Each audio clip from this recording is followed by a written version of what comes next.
de frères et lui est la tête de ce corps. Et la conférence, si on peut l'appeler comme ça, qui nous réunit cet après-midi, a pour thème « Sortez de Babylone, retournez à Jérusalem et rebâtissez ma maison, mon peuple. » Amen. Est-ce que tu vois quand on lit ce titre-là, il est vraiment très profond. Okay, ça va il est vraiment je vais trouver une solution. Très long. Ah oui, c'est ici. Et c'est pas évident pour ceux qui ont l'habitude de regarder un peu ces sujets. Ils peuvent se rendre compte que c'est un sujet qui est très vaste. Mais ce qu'on va essayer de faire ce soir, cet après-midi, par la grâce de Dieu, on va essayer de donner les éléments importants, les éléments clés pour que celui qui n'a jamais entendu parler de ces sujets-là, qu'il ait au moins l'esprit éclairé, illuminé, et pour savoir qu'en est-il réellement, de quoi on parle, qu'est-ce qui se passe. Amen.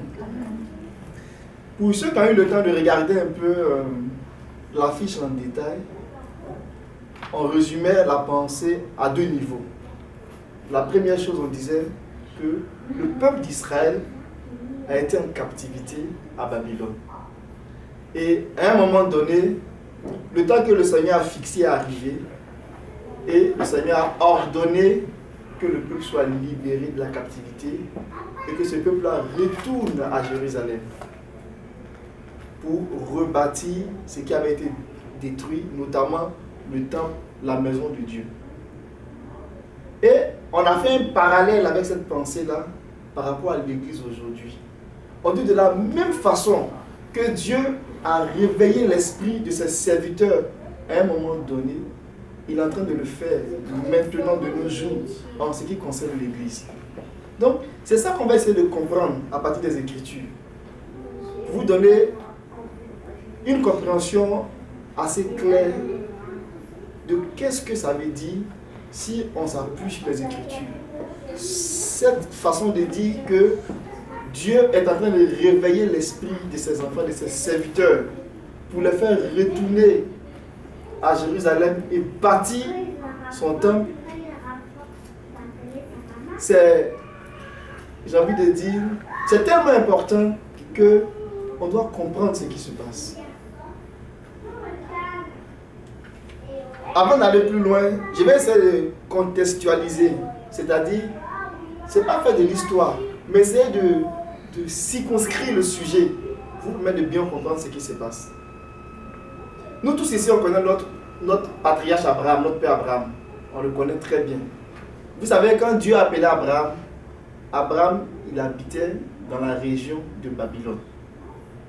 Abraham habitait dans la région de Mésopotamie. Et quand Dieu l'a appelé, Dieu l'a fait sortir pour lui dire que viens, je vais te montrer le pays que j'ai préparé pour toi. On va vérifier ça dans les Écritures. On va peut-être faire pas mal de lectures pour essayer de faire asseoir les idées. On va aller d'abord dans le livre de Genèse. Genèse chapitre 12.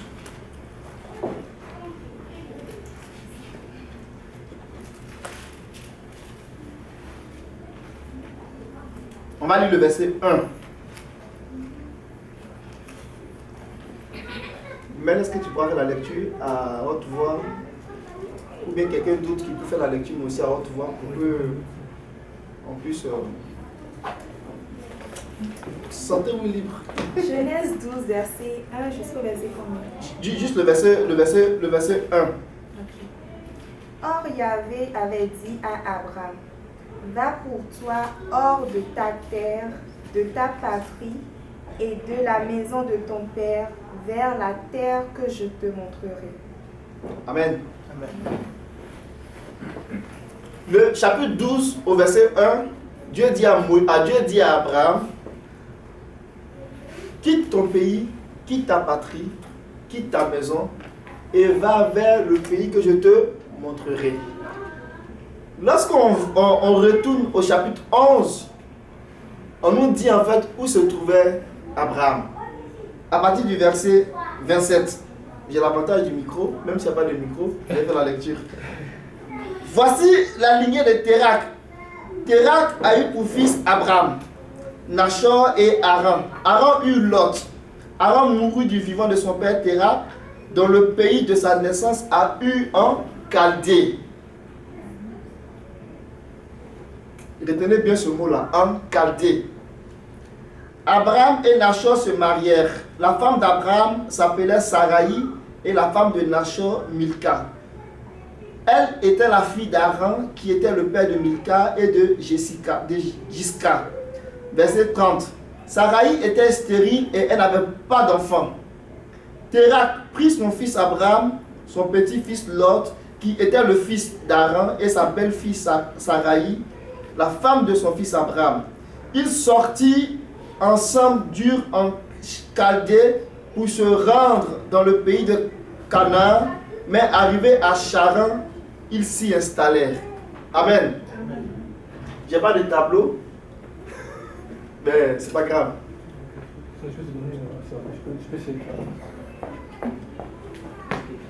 En fait, c'est juste pour expliquer un peu de façon géographique ce qui se passe ici, pour vous donner une idée.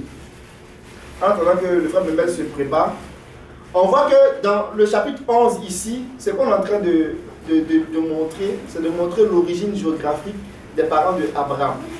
Ils étaient quelque part en Mésopotamie, et s'il y avait... Attends, je vais prendre ça.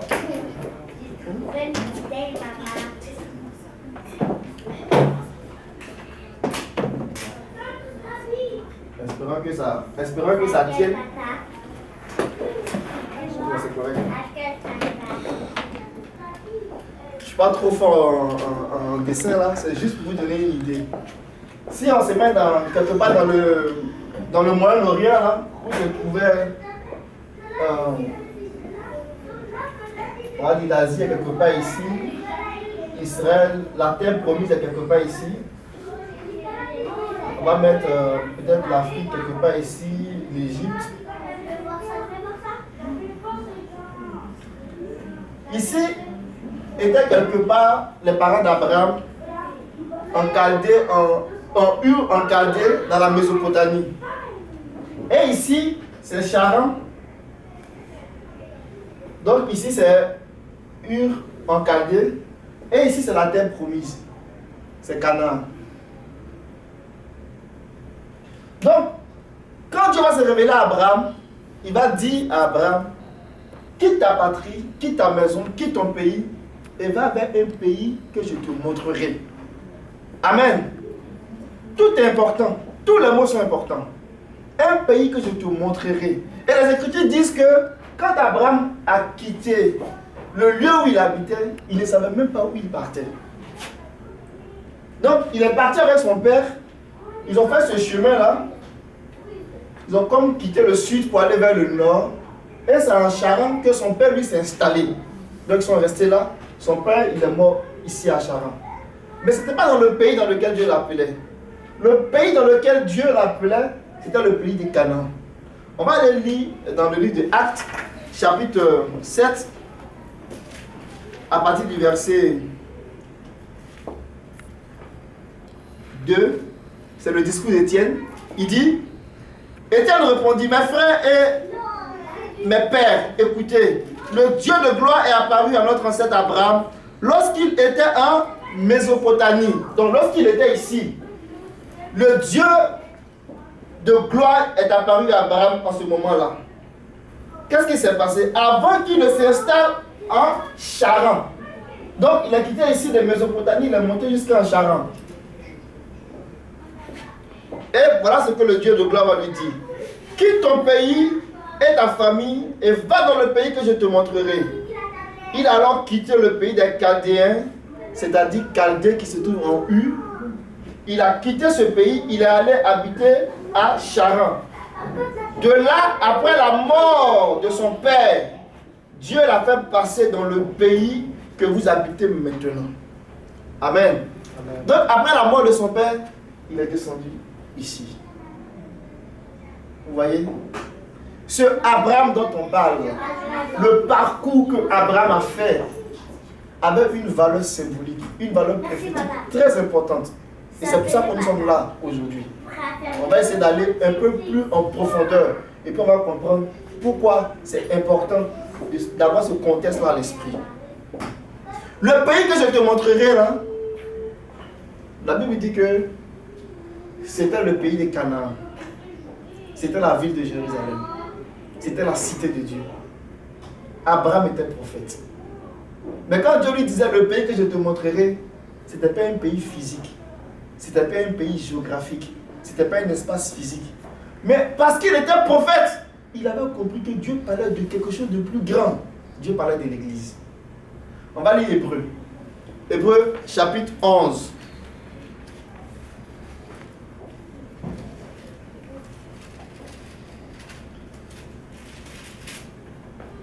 À partir du verset, on va lire le verset 8 au verset 11. C'est par la foi qu'Abraham a obéi lorsque Dieu l'a appelé et qu'il est parti pour le pays qu'il devait recevoir en héritage. Amen.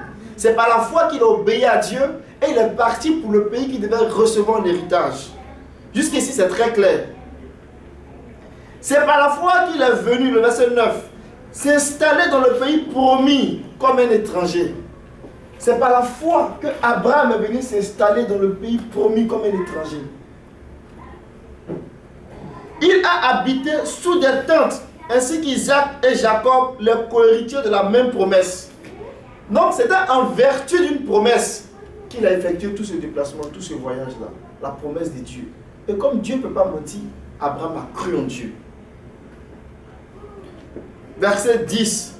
Car il attendait la cité qui a de solides fondations, celle dont Dieu est l'architecte et le constructeur.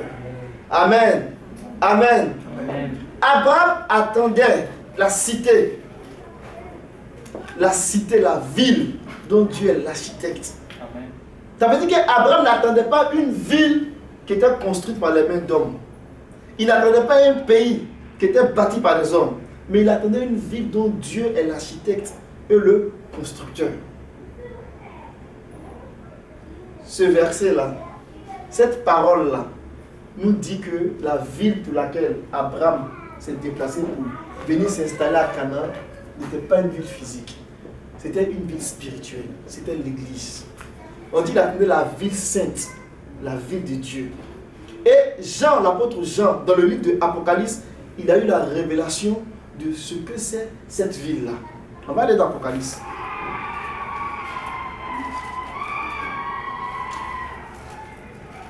Peut-être que vous êtes en train de vous demander, mais ça n'a pas rapport avec le sujet. C'est quoi l'affaire? On s'en vient. On s'en vient solidement. Apocalypse 21. On va lire le verset 2. Et après, on va lire le verset 9 au verset 10. Donc, la ville que Abraham avait vue, parce qu'il était prophète, un prophète, c'est quelqu'un qui voit les choses cachées. Donc, la ville qu'il avait vue, au-delà de la ville physique, du territoire physique, du territoire géographique qui lui avait été présenté, c'était une ville spirituelle. C'était la ville sainte, c'était la ville du grand roi. Et quand on parle de ville, c'est pas nécessairement le contenant, mais les habitants aussi de la ville, ce sont les gens de la ville. C'est une ville aussi. La ville, là, c'est un groupe de personnes. C'est pas nécessairement un espace physique. Il dit, je vis descendre, je lis le verset 2. Je vis descendre du ciel d'auprès de Dieu la ville sainte, la nouvelle Jérusalem, préparée comme une mariée, qui s'est faite belle pour son époux. Amen. J'ai lu le verset 9 au verset 10. Un des sept anges qui tenait les 7 coupes remplies de 7 derniers fléaux vint m'adresser la parole et dit, viens, je te montrerai la femme, l'épouse de l'agneau. Viens, je te montrerai la femme, l'épouse de l'agneau. Et voilà ce qu'il va dire.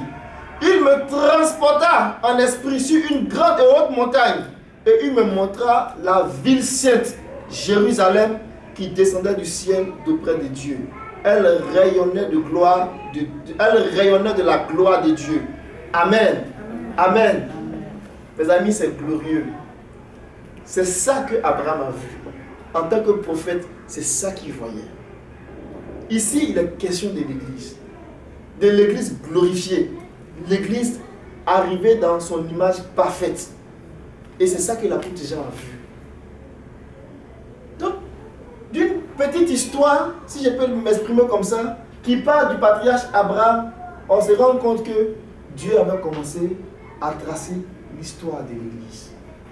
Ce que le prophète Abraham a vu concernait l'église. On va maintenant revenir en arrière et puis on va prendre des choses bouchée par bouchée pour bien comprendre encore ce qu'il en est. Tantôt on parlait de Chaldée. Pour ceux qui sont curieux, vous pouvez aller sur Strong. C'est un dictionnaire biblique et ça donne les définitions étymologiques des mots, c'est-à-dire ça donne l'essence même des mots. Et le mot Chaldée, ça veut dire briseur de motte, briseur de briques, ou bien quelque chose qui brise l'essentiel même d'une œuvre. Ou bien, ça se traduit aussi par comme des démons. Comme des démons. Chaldée, c'est comme des démons. Chaldée, ça veut dire aussi Babylone. Le pays de Chaldée, c'est le pays de Babylone. Quand on parle de Chaldée, on parle de Babylone. On parle de Shinéa. Tout ça, c'est le même pays. Donc, géographiquement parlant, toute cette zone-là s'appelle le pays de Shinéa.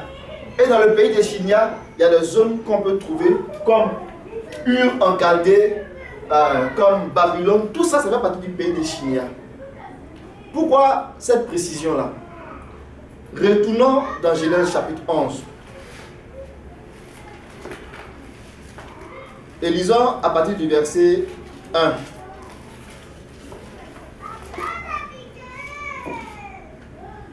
Toute la terre avait une seule langue et les mêmes mots.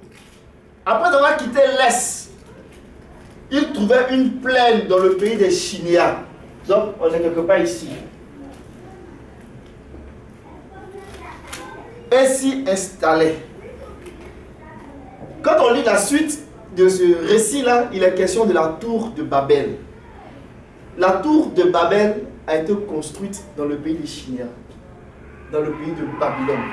On va lire encore des versets pour faire le croisement, pour se rendre compte que Shinéa, c'est aussi Babylone.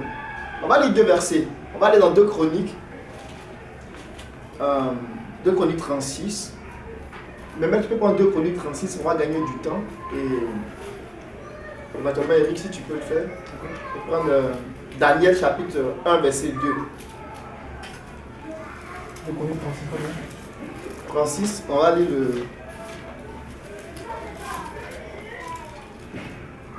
tout ça rapidement. À partir du verset 17 par là.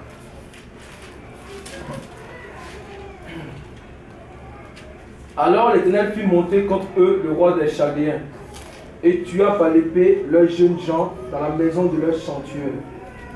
Il n'épargna ni le jeune homme, ni la jeune fille, ni le vieillard, ni l'homme aux cheveux blancs. Il livra tout entre ses mains. Verset 18. Le Nebuchadnezzar emporta à Babylone tous les ustensiles de la maison de Dieu, grands et petits, les trésors de la maison de l'Éternel, et les trésors du roi et de ses chefs. Verset 19. Il brûla la maison de Dieu, il démolit les murailles de Jérusalem, il livra au feu tous ses palais et détruisait tous les objets précieux. On peut s'arrêter là. On va revenir sur ces versets-là, c'est vraiment très important. Daniel, chapitre 1, verset 2. Le Seigneur livra entre ses mains Joachim, roi de Juda, et une partie des ustensiles de la maison de Dieu. Nebuchadnezzar emporta les ustensiles au pays de Shinéa, dans la maison de son Dieu. Il les mit dans la maison du trésor de son Dieu. Amen. Vous voyez, on dit que Nebuchadnezzar, qui était roi de Babylone, dans Daniel chapitre 1, verset 2, qui était roi de Babylone, qu'est-ce qu'il a fait? Il a pris les trésors de la maison de l'Éternel, les trésors dans le palais du roi, les trésors même des chefs de Juda, il les a transportés dans le pays de Shinéa. C'est ce qui est dit dans le livre de Daniel, dans le pays de Shinéa. Le même récit qui est rapporté dans 2 Chroniques, le verset 18 du chapitre 36, dit que Nebuchadnezzar emporta à Babylone. Vous comprenez? Chinéa et Babylone, c'est la même affaire. Quand on lit le verset 17 du chapitre 36 des 2 Chroniques, il dit que alors l'Éternel fut monté contre eux, le roi des Babyloniens. Dans certaines versions, on dit le roi des Chaldéens ou bien Chaldéens. La Chaldée, ce que je veux établir avant d'aller plus loin, la Chaldée est égale à Babylone, c'est égal aussi à Chinéa. Donc quand vous serez en train de lire les Écritures et que vous allez voir Chinéa, Babylone, Chaldée, c'est le même esprit. Ça doit vous préparer à comprendre ce qui se passe, à comprendre le contexte. Donc, ce que je voulais vous montrer, c'est que Abraham, qui est le père de la foi, c'est lui qui a commencé la foi.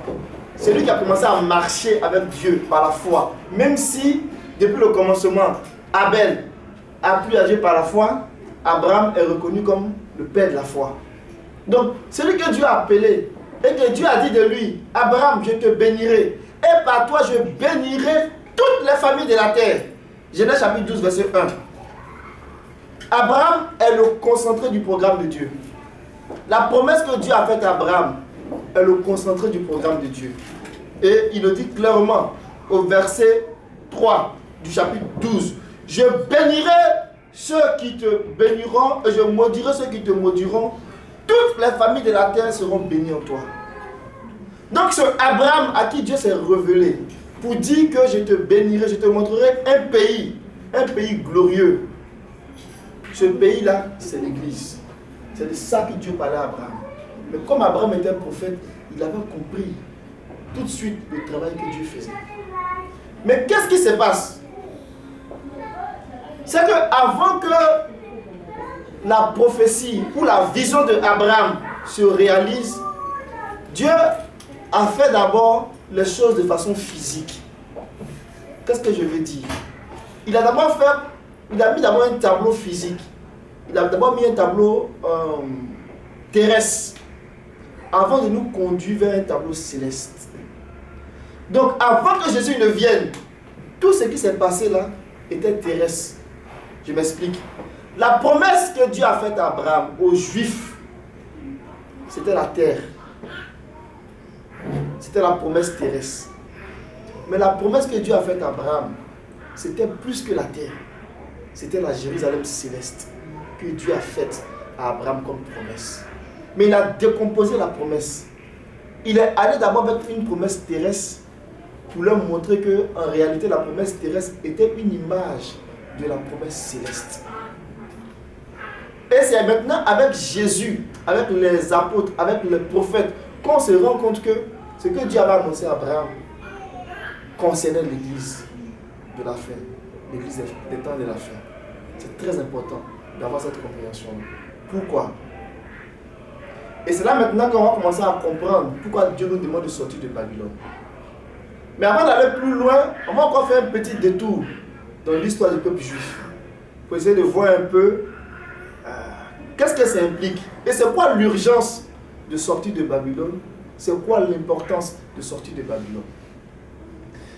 Ce Abraham que Dieu a appelé, il était faible, il était une seule personne. Et Dieu l'a appelé à posséder tout un territoire.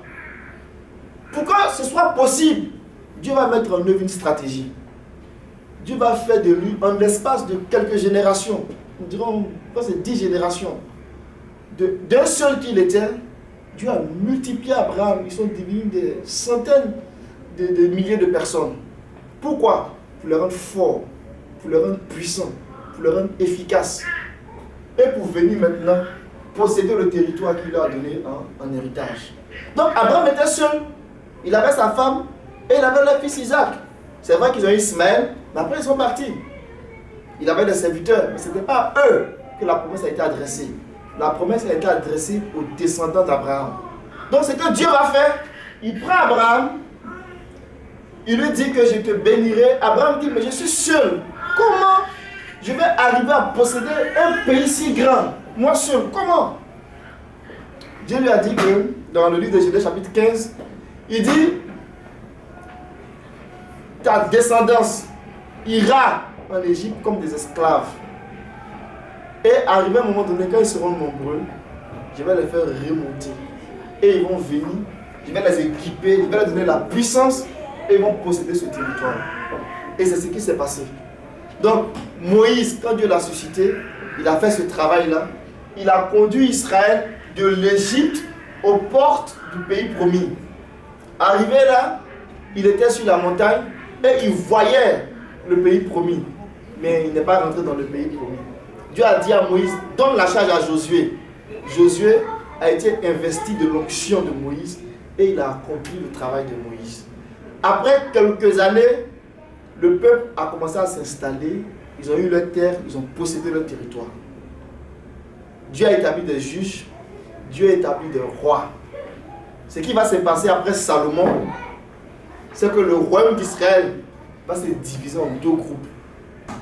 Il y aura le royaume du nord, qui est composé essentiellement des 10 tribus, et puis il y aura le royaume du sud, où se trouvait Jérusalem, la capitale, le cœur de ce royaume-là. C'est là-bas qu'on avait le temple, c'est là-bas qu'on avait l'adoration. Ce qui faisait que chaque année, les autres qui étaient ailleurs partout, ils descendaient à Jérusalem pour l'adoration, parce que le Seigneur a dit que lui, c'est à Jérusalem qu'il veut habiter. Jérusalem est son lieu d'habitation. Et ce n'est pas un hasard. Quand il appelle la ville sainte, la ville Jérusalem, ce n'est pas un hasard. C'est parce que Dieu a choisi Jérusalem. Il a porté ses regards sur Jérusalem. Mais pas de la Jérusalem terrestre. Mais avant que Jésus ne vienne, ses yeux étaient fixés sur la Jérusalem terrestre. Mais quand Jésus est arrivé, on est passé à un autre niveau. Il est question maintenant de la Jérusalem céleste. Il est question de l'Église. C'est très important.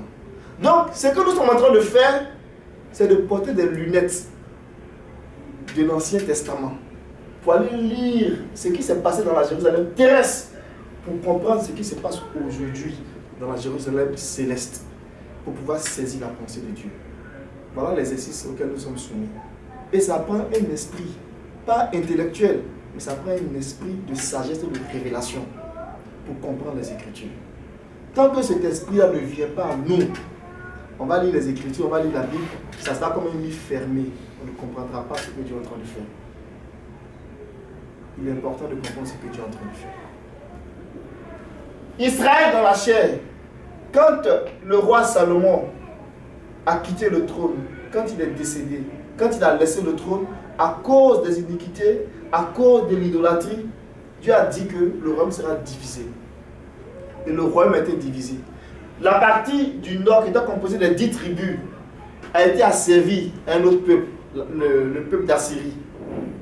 Et la partie du sud, qui était composée de la tribu essentiellement de Juda et de Benjamin, fort probablement de la tribu des Lévites, ils n'avaient pas de territoire en tant que tel. Mais j'imagine qu'ils étaient à Jérusalem parce que c'est eux qui devaient organiser le temple. Eux, ils ont été asservis des années plus tard. Ce qui va se passer, c'est que la partie du nord, ici, la capitale c'était Samarie, et la partie du sud, la capitale c'était Jérusalem. La partie du nord a été asservie par la Syrie. Donc, ils ont pris les enfants, comme tantôt le frère Memel le disait quand on avait commencé à prier. Les enfants d'Israël qui habitaient à la partie du nord, on les a dispersés, on les a chassés, et ils sont allés chercher d'autres peuples, comme par exemple les Babyloniens, d'autres peuples qui n'avaient rien à voir avec le peuple d'Israël, pour les faire installer dans ces lieux-là. Et quelques années après, ils ont Nebuchadnezzar, il y a eu plusieurs tentatives, mais la dernière, il est venu investir Jérusalem, la partie de Juda, et ils ont pris les enfants d'Israël qu'ils ont déportés à Babylone. Et il y a eu plusieurs prophètes qui ont annoncé ces choses-là, à commencer par le prophète Ésaïe. Ce n'était pas encore arrivé, mais déjà du temps des rois de Ézéchias, par exemple, c'était un roi. Depuis son temps, au temps de ce roi-là, Ésaïe a dit à ce roi-là que tu as vu que la Samarie a été annexée, a été assiégée. Bientôt, ça sera le tour de Juda. Parce qu'il avait fait des choses et puis Dieu prononçait le jugement sur lui. Mais quand Ésaïe a commencé à parler de ça, Ésaïe non seulement a annoncé, mais il a commencé à décrire comment Dieu allait délivrer Juda. Ésaïe est parti. Dieu a suscité un autre prophète, le prophète Jérémie. Lui, il n'a pas seulement annoncé, mais il était contemporain.